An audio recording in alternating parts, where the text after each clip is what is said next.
umuganda ngira ngo wagenze neza, turashimira ubuyobozi bwa APR, turashimira abafana ba APR muri rusange. Ngira ngo umuganda gahunda yari twari guhera kwa hahoze gare ya Kacyiru kugera kuri RBA, kumanuka kuri mini bumwe, kuri Presidence. Ngira ngo mwabonye ko twamanutse no kuri golfe. Ibiti bari bateguye byabaye bikeya kubera ubwinshi bw'abafana, biba ngombwa yuko batumizaho ibindi. So ngira ngo igikorwa cyagenze neza, abantu bitabiriye byagenze neza muri rusange. Muri APR ngira ngo igikorwa cyari kigezweho ubu ni cy'uyu munsi, iki kivuyeho cyo kwifatanya na gahunda y'igihugu yo gutera ibiti, especially dufatanyije n'akarere ka Gasabo. Tunabashimira, ngira ngo nkuko mwabyumvise bari bafite slogan ivuga ngo one tree one big impact, no gutera igiti kimwe ariko kikagira impact nini ku rwego rw'igihugu. Muza akamaro k'igiti, ngira ngo murabiza benshi. So rero ubu gahunda yindi kurikiyeho, nkuko abakinyi benshi ba APR bari muri equipe nationale, akakaruhuko ka Treve International, ngira ngo nabo harategurwa imikino ya gishuti. Ntabwo baramenya neza, turapanga neza amakipe tuzahura nayo, ariko ngira ngo mu minsi iri imbere baraza kumenyeshwa gahunda n'ama equipe ahari yo kuzakina nabo. Ngira ngo gahunda izabageraho, bazakomeza bitabire nk'ibisanzwe. Biravuga ko umukino wa Rayon Sport na APR uzaba ku itariki 7 z'ukwa 12.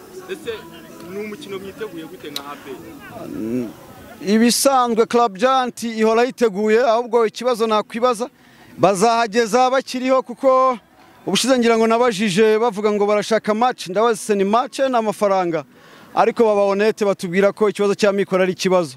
Amakuru ava mu Nzove nuko igikoma kumanuka n'ikibazo, sikari yabaye nkeya, sinzi ko iyo tari kibazageza bakiriho.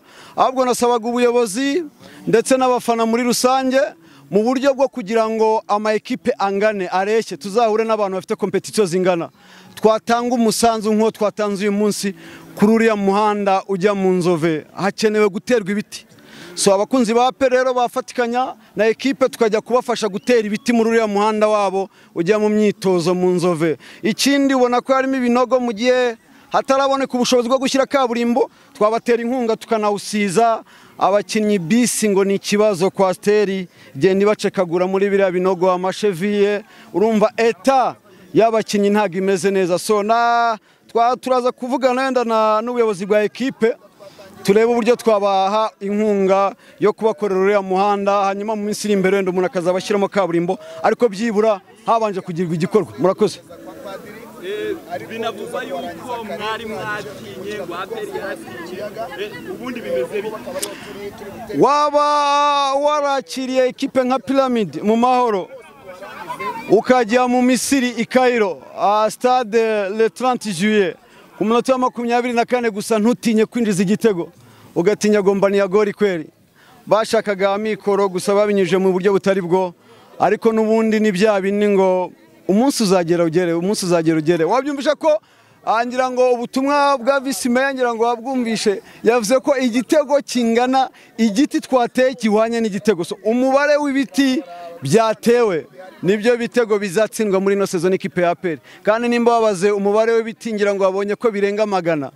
Ubwo buri giti cyatewe kingana n'igitego, ubwo ibiti byatewe niwo mubare w'ibitego muri iyi season. So turahera rero kuri gombani ya goli kuri yo tariki wavugaga, ngira ngo bazaba sportive, ibyo gufana ikipe byo urabizi ko babivuyeho.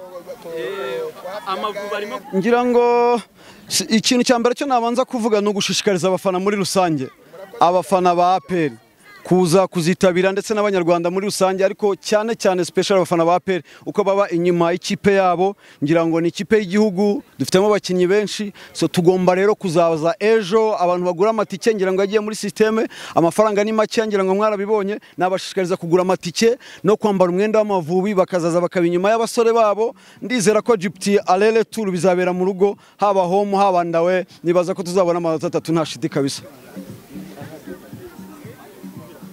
Urabona ikipe y'Amavubi izabona iki? Nta kibazo na kimwe mbona kuri ekipe y'Amavubi, kuko urebye ngira ngo abakinnyi benshi bari muri ekipe ya Cani n'ubundi bari bamaze iminsi muri campaign y'Amavubi yo gushaka itike ya qualification ya African. So nibaza rero ko n'abakinnyi bamenyera ekipe nationale, n'abakinnyi bafite amamatch menshi mu maguru, nibaza ko nta mbogamizi na nkeya mbona ekipe ya Gypti ishobora kuzakuramo Amavubi, ntago mbibona. Niho mandawe mbona ko haba ale haba returu ikipe y'Amavubi mbona izatsinda. None nakarusho urabiswe imikino yose izabera mu rugo imbere y'abafana bacu, mbona ko rwose nta kintu na kimwe kizatuma Amavubi atabona qualification. Urakoze, ngira ngo ikiranga Club Giant ikipe zose tuzifata kimwe. Kuko nakubwiye mu gihugu, buri gihugu kiba kigenda gifite Club Giant. Ugiye mu Budage usanga Club Giant ni Bayern Munich, ugiye mu Bwongereza usanga Club Giant ni Manchester United, ugiye mu Misiri usanga Club Giant Al Ahly. In this country Club Giant ni moja tu, ni APR, izindi ni second class. Nimba rero izindi zose ziri ku gatebo kamwe tuzifata kimwe. Uko twiteguye Gasogi, uko twiteguye Tenseri, ni nako na Gombani ya Gori tuyiteguye. Ni match ni derby tumaze gukina imyaka myinshi, ngira ngo insho tumaze guhura, twe tumaze kwitsinda kenshi, twe tumaze kwinjiza ibitego byinshi mu izamu ryayo. So ni derby twiteguye, tumenyereye gutsinda kandi mu buryo bworoshye. Nabonye wameze waya kufungwa hovyo n'ubundi tunatwe niko bizagenda, tuzabatsinda mu buryo bworoshye. Ndimo ndabona bakina mu match mikare n'ama equipe araho awaya. Club Giant ugiye kwitegura ntago yitegura kuri amakipe. Yari kwaka amakipe ya Club Giant ukajya nko kuri za Yanga, ukaka match mikari na Simba, ukaka match mikari na Tupisa Mazembe kugira ngo witegure Club Giant. Club Giant ikora ama match mikari muri ari lokale. So nibaza ko rero nta kindi, nkuko nakubwiye ko igiti giwanye n'ibitego. Njewe kandi nateye ibiti birenga 4. Mwenyekiti wa Semaji biti yateye bizangana n'umubare w'ibitego azinjiza mu igori rya Gombani ya Gori. Murakoze, ngira ngo twagize ikibazo cy'ama match international, biba ngombwa yuko twebwe dukina championnat dukererewe. Tugira n'ibyago na journée ya kabiri ngira ngo ya match Gasogi wabonye ko yasubitswe ikina kundi munsi. Gikorwa rero cyari kiriho twari kituraje inshinga nicyo gutera igiti, gahunda ya leta yo gutera ibiti. So rero ngira ngo iyivuyeho ibyo ari byo byose ikigiye gukurikiraho ni ugutegura izo match amikare. Sinzi nimba tuzahamagara Al Ahly, sinzi nimba ari Mamelodi Sundowns, sinzi nimba ari Esperance de Tunis, sinzi nimba tuzahamagara Yanga cyangwa se indi kipe ya Club Giant. Ubu nibwo tugiye gutegereza iby'ubuyobozi buzatugezaho, ngira ngo abafana mu Misiri imbere bazabimenyesha kandi nizera ko bazitabira nkuko basanzwe bitabira, kugira ngo yatari kiwambwiye bizabe ari byo bita mu Giswahili ngo ni match za wari, kuko ngewe mbona nta match irimo, ni match ya wari yararangiye. Ngabolo Beni ndamusuhuza ni inshuti yanjye. Ikintu abantu batazi ni kimwe, buriya Ngabolo Beni ndumwe mu bantu we nawe twakundishije abantu umupira muri Tanzania, uzamaze zabikubwira.